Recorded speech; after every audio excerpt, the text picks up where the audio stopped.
Descobrindo a Bíblia em importantes revelações arqueológicas.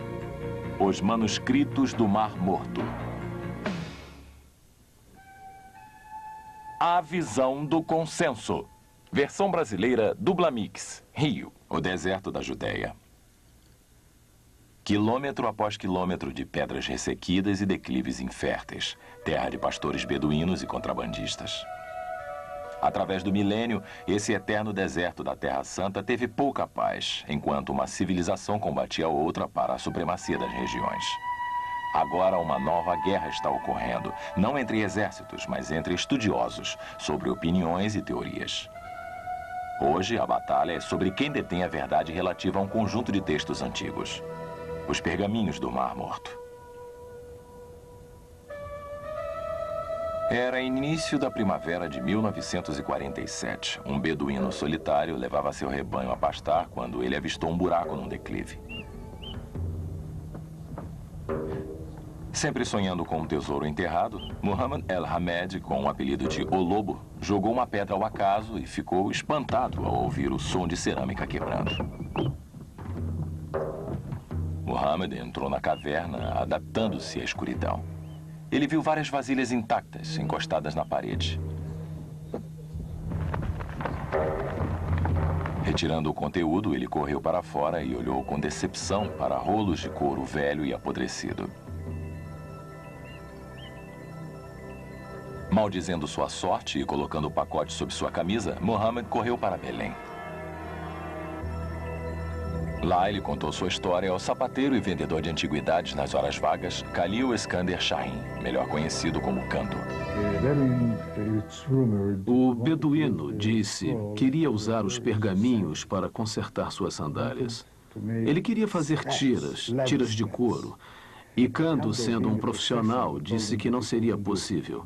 Os pergaminhos estavam muito frágeis e não dariam boas tiras. Mas, por outro lado, poderiam dar dinheiro. Muhammad voltou a arrumar para a caverna novamente enquanto Kando seguiu para Jerusalém. Aqui, no monastério de St. Mark, Kando mostrou os pergaminhos a Mar Atenásio Samuel, da Igreja Metropolitana Ortodoxa Síria. E Kando enviou os livros através de uma pessoa, seu servo chamado Jorge, ao bispo daqui. O bispo, na época que recebeu, era monge e não era bispo. Mar Samuel acreditava que os pergaminhos fossem textos bíblicos antigos, mas à medida que os meses passavam, por onde quer que fosse, ele deparava com ceticismo, suspeitas e ridicularização. Até mesmo na prestigiosa École Biblique de Jerusalém, a escola bíblica e arqueológica francesa. Ele os levou à École Biblique e lá foram examinados pelo padre Van der Pluggen e pelo padre Marmagan. Ambos os reconheceram como textos bíblicos.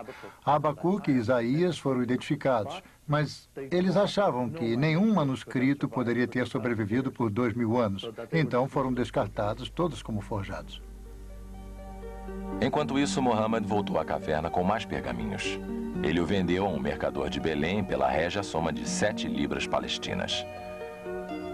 De Belém, uma amostra dos pergaminhos seguiu por uma cadeia clandestina de negociantes até Jerusalém. No inverno de 1947, as Nações Unidas estavam para decidir sobre a separação da Palestina.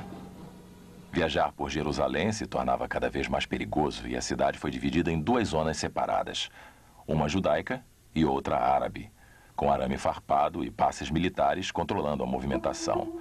Do lado judeu de Jerusalém, Alazar Sukenik, professor de arqueologia na Universidade Hebraica, recebeu uma ligação urgente de um amigo, um negociante de antiguidade armênio da cidade antiga que insistia que se encontrassem imediatamente. Sem permissão, Sukenik não poderia cruzar para o lado árabe da cidade. Encontrando seu amigo armênio no lugar marcado, a primeira visão dos antigos pergaminhos que Sukenik teve foi através do arame farpado que os separava. Aqueles pequenos fragmentos lhe causaram arrepios na espinha. Imediatamente, Sukenik soube que deviam ser de um manuscrito original mais antigo do que qualquer pergaminho jamais visto. Mas, para comprá-lo, deveria ir a Belém. Embora distante apenas por uma viagem de ônibus, uma jornada a Belém era impensável. atravessaria por um território hostil árabe e distúrbios violentos eram aguardados a qualquer momento. Naquela noite, com tensão em sua casa, o filho de Sukenik, Yigael Yadin, ouviu fascinado a história de seu pai. Como oficial de operações do recente exército de Israel, Yadin sabia melhor do que ninguém como a situação estava difícil. Ele implorou para que o pai não fosse.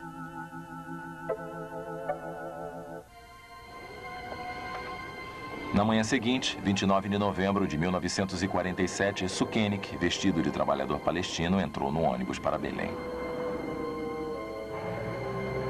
Apesar do perigo, ele realizou a transição e voltou com não apenas um, mas com 3 pergaminhos antigos enrolados em jornal. Enquanto o ônibus chegava a Jerusalém, as Nações Unidas votavam a favor de um Estado judeu e os distúrbios esperados se iniciaram. Enquanto tiros ecoavam pela cidade, Sukenik abriu com cuidado os antigos manuscritos e pôde ver o livro mais antigo da Bíblia jamais visto. Transportado para um outro mundo, Sukenik desenrolou um pergaminho de 8 metros e leu as conhecidas palavras do profeta bíblico Isaías, copiadas cerca de 2000 anos atrás, quando o Império Romano governava a Palestina. A seguir, ele abriu um estranho texto que contava de uma guerra apocalíptica de 40 anos, na qual os filhos da luz finalmente destruíam o poder dos filhos das trevas. Ao amanhecer, Sukenik se maravilhava com o que ele havia lido e seu pensamento se voltou para a misteriosa seita dos essenos, mencionada por escritores da antiguidade. Enquanto isso, Mar Samuel finalmente havia encontrado alguém disposto a examinar seus pergaminhos. Estudiosos em Assor, a Escola Americana de Pesquisa Oriental do Leste de Jerusalém, abriram e fotografaram os textos. Outra cópia do livro de Isaías e um misterioso pergaminho detalhando a vida e as práticas de um grupo que se intitula somente por Comunidade. Não sabendo o que era, eles chamaram o principal estudioso e arqueológico bíblico da América, professor William F. Albright, da Universidade Johns Hopkins, e lhes enviaram fotografias dos pergaminhos. Como Sukenik, Albright também relacionou os pergaminhos à antiga seita essena. Albright intitulou o pergaminho desconhecido como o Manual da Disciplina, a descrição de uma seita rígida que exigia um período de iniciação de 3 anos para aqueles que quisessem entrar para ela. Nós temos aqui no pergaminho da disciplina um relato das crenças e prática dos Os manuscritos essenos. continham detalhes de punições e recompensas de uma seita que compartilhava sua riqueza e propriedades, compartilhavam uma refeição ritual diária. Nós, a partir de agora, iremos saber 100 vezes mais sobre os fundamentos do judaísmo do Novo Testamento do que sonhamos saber. Foi assim que eles descobriram as recompensas que aguardam aqueles que seguem os caminhos?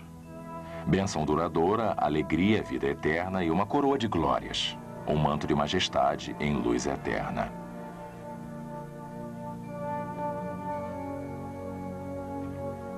Soando através dos séculos, essas palavras ecoaram no coração do padre católico francês Roland Devaux. Membro da ordem monástica dominicana, Devaux era um dos principais sábios da École Biblique. Padre Devaux liderou uma expedição às grutas do Mar Morto e, para sua surpresa, encontraram um deserto despovoado repleto de caçadores de tesouros beduínos, cavando furiosamente em cada caverna que pudessem encontrar. Devaux não perdeu tempo em realizar suas próprias pesquisas. Dali por diante, uma série de escavações foram iniciadas, escavações ilegais e ilícitas feitas pelos beduínos, legais feitas pelos arqueólogos.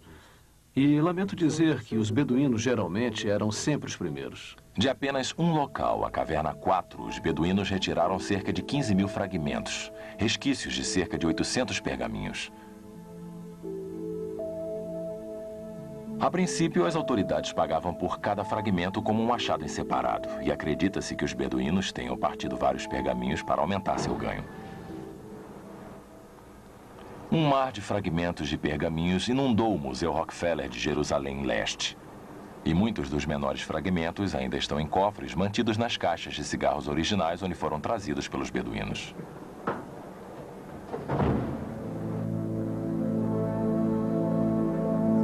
Durante sua primeira leva de escavações, o padre DeVoe visitou rapidamente Kibbet Qumran, local de algumas antigas ruínas no pequeno platô perto das cavernas.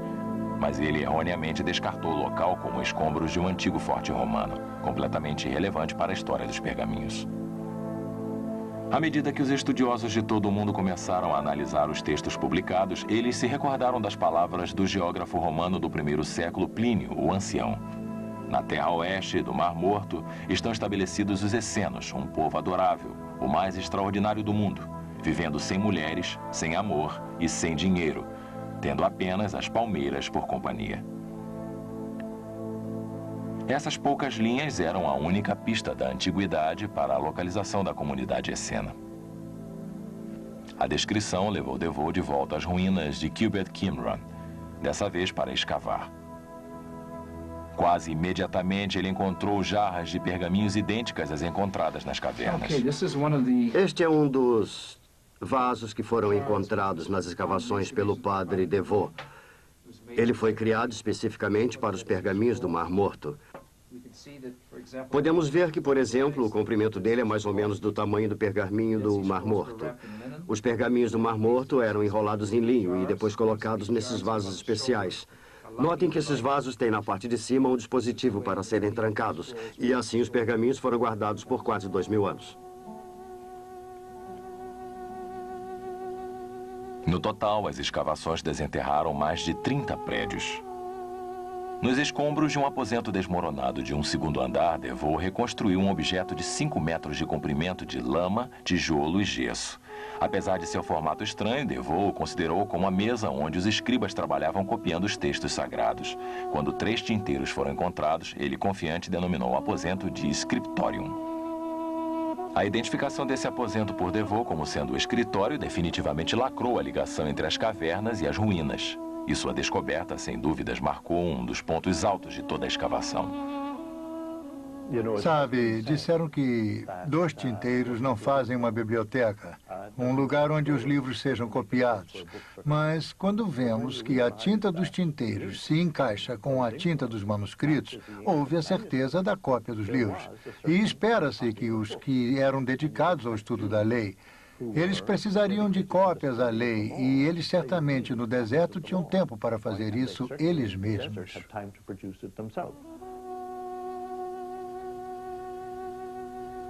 No que parece ser uma ligação lógica, DeVoe identificou a seita essena chamada pelos escritores da antiguidade como a comunidade que vivia na colônia de Qumran.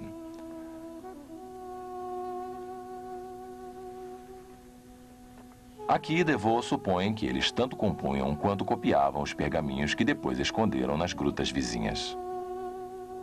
Com a descoberta dos manuscritos do Mar Morto, não apenas temos os próprios escritos dos essenos por internos, iniciados e fornecendo detalhes de como poderia se tornar membro de tal comunidade, o que era esperado que fizesse e o que acontecia se se comportasse mal. Casando textos dos manuscritos, os escritos da antiguidade e os resultados de suas próprias escavações, DeVoe desenvolveu um quadro da vida essena em Qumran que, de muitas formas, espelhava a vida monástica que apareceu mais tarde no cristianismo. Solitária e celibata, a vida numa hierarquia estruturada vigiada por padres, essa seita disciplinada rejeitava o mundo exterior. Eles compartilhavam suas roupas e participavam em rituais de imersão e de refeições comunais. Esses ingredientes facilmente levaram a uma visão de Qumran como um monastério, cujos membros lutavam uma batalha puramente espiritual contra o mal. Durante décadas, tal interpretação, conhecida como a visão consensual, foi apresentada nos estudos bíblicos. Uma das ideias que DeVoe possuía era de que Qumran era uma comunidade monástica. E DeVoe, sendo um padre católico apostólico romano, pertencendo a uma ordem religiosa, obviamente achou que uma ordem religiosa de monges celibatários era o paralelo ideal para trazer o significado do que lá havia. Durante séculos, o ideal monástico foi mantido como uma forma de aperfeiçoamento na vida cristã. Se Qumran era uma ordem monástica, poderia ser semelhante aos monges ortodoxos gregos, que compartilhavam uma vida comunal, dedicando cada ação à adoração a Deus. Parece que o cristianismo, principalmente o cristianismo de São Paulo, de São João o Evangelista, estivesse ligado ao expresso nos manuscritos que acreditamos ser dos essenos.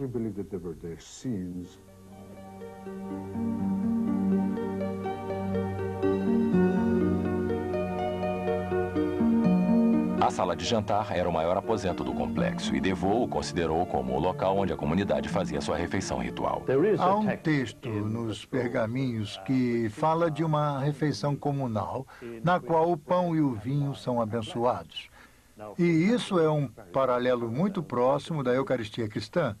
Porém, toda refeição realizada por qualquer grupo de judeus e gentios através do mundo tem a participação do pão e do vinho, e muitos costumavam abençoar a sua comida. Quando se reunirem, o sacerdote deverá abençoar os primeiros frutos do pão e do vinho e deverá ser o primeiro a estender sua mão sobre o pão. E então o Messias de Israel deverá estender sua mão sobre o pão e toda a congregação da comunidade estará abençoada.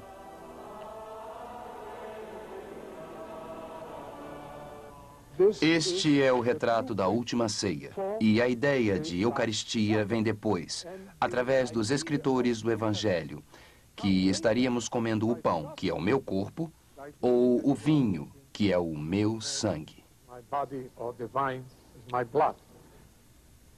As evidentes semelhanças ao cristianismo estariam causando não apenas uma revolução em estudos bíblicos, como ateando fogo a todo o mundo acadêmico. Estudiosos misturados à imaginação pública, dando origem a todo tipo de especulação, até mesmo afirmações de que o próprio Jesus era um esseno. Os documentos foram encontrados em cavernas e do monte sobre as cavernas podíamos avistar o local do outro lado do Jordão, onde João realizava os batismos. Assim, todos assumiriam que deveria haver algum tipo de ligação e achou-se que João havia estado em Qumran e que ele é que trouxe as ideias essenas para o cristianismo. Enquanto DeVoe continuava criando um quadro monástico de Qumran, o professor Sukenik morre e seu filho Igael Yadin assume seu lugar nos estudos do pai. Aceitando um convite de W.F. Albright para visitar Johns Hopkins, Yadin chega aos Estados Unidos a tempo de ver um anúncio que foi publicado no Wall Street Journal. Os 4 pergaminhos do Mar Morto estão à venda. Yadin sabia que só poderiam ser os manuscritos que haviam desaparecido de Jerusalém junto com o patriarca ortodoxo sírio Mar Samuel. No final da primavera, voltou a Israel 4 dos mais antigos pergaminhos sagrados, encontrados por pastores numa gruta à beira do Mar Morto. Então, Yadin fecha o círculo aberto por seu pai. O preço final, $250 mil. Em Jerusalém, o primeiro-ministro Moshe Shahet e seu secretário-geral examinam os pergaminhos e anunciam que o governo irá construir um relicário do livro para guardar toda a coleção, num total de 7, no campus da Universidade Hebraica. Fazendo parte do Museu de Israel, o relicário do livro se tornou o lar para os 7 longos manuscritos. Os acadêmicos também viam Qumran como um refúgio monástico onde os essenos viviam retirados dos tumultos de sua era. Enquanto isso, em Jerusalém, leste da Jordânia, no Museu Rockefeller, o padre DeVoe havia reunido um grupo internacional de estudiosos para trabalhar na montanha de fragmentos de pergaminhos. Pesquisando numa sala que chamavam de Sala de Pergaminhos, a equipe internacional começou a colossal tarefa de reconstruir os pergaminhos de milhares de fragmentos separados, talvez o maior quebra-cabeça de todos os tempos.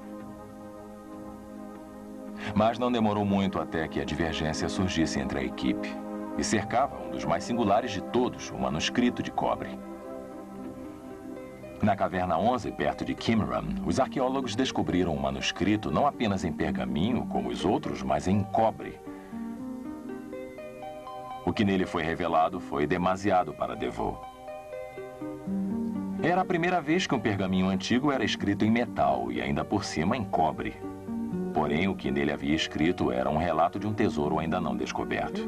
Aqui temos uma fotografia montada em preto e branco das 12 colunas do manuscrito de cobre, que contém nada além de descrições de tesouros que os judeus tiveram que enterrar, obviamente, nas vésperas do cerco romano.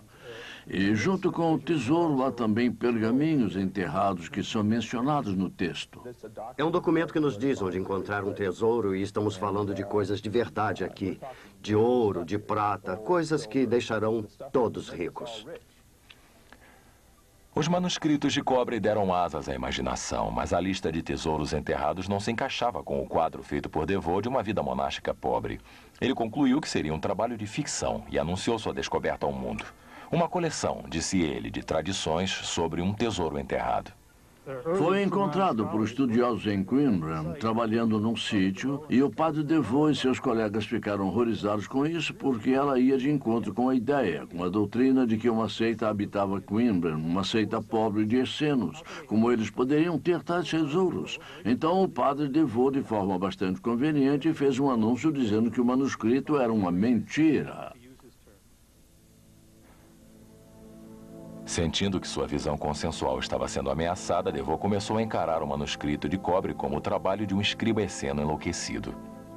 Sabendo que tal quantidade de ouro e de prata não poderiam ser de fato encontradas num templo em Jerusalém, alguns estudiosos começaram a questionar se o manuscrito estaria descrevendo o tesouro do templo, talvez retirado com a chegada das legiões romanas.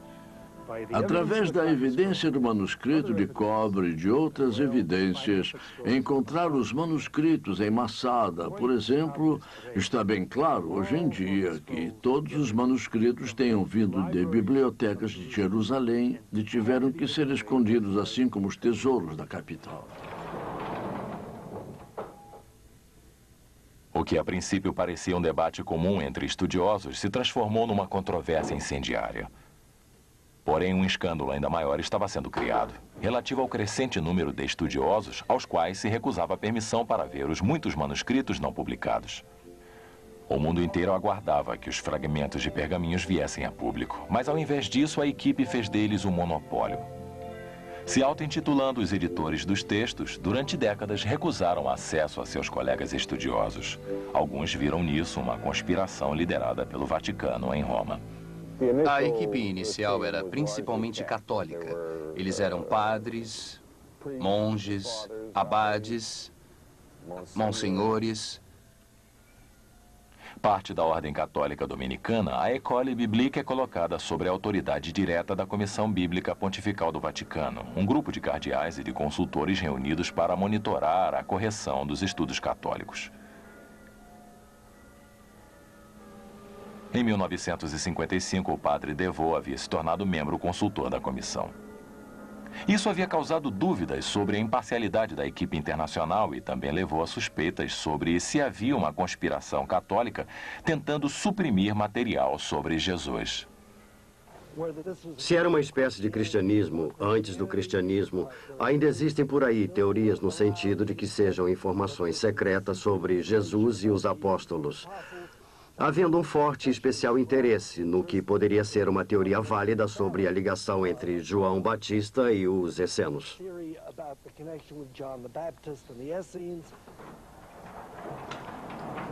Após anos de luta acirrada entre a equipe e a comunidade acadêmica internacional, os manuscritos foram finalmente liberados. Agora que todas as fotografias estão disponíveis, é bastante adequado que estejamos desafiados, até para pior se for o caso, voltar a examinar o conteúdo. Porém, ao invés de esclarecer os estudiosos, a publicação dos manuscritos suscitou uma nova onda de dúvida e de discordância. Os que lamoravam escreveram os manuscritos ou seriam os textos da biblioteca do Templo de Jerusalém escondidos à medida que os romanos avançaram para destruir a cidade? Os habitantes de Qumran seriam escribas monásticos pacíficos ou faziam parte da resistência militar prestes a liderar uma revolta contra Roma?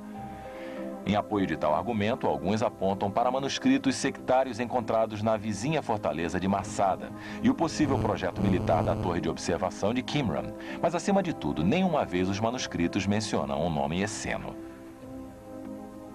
Oponentes da visão consensual apontam para o simples fato da absoluta falta de provas arqueológicas tangíveis ligando os essenos aos manuscritos, ou os manuscritos à comunidade de Qumran.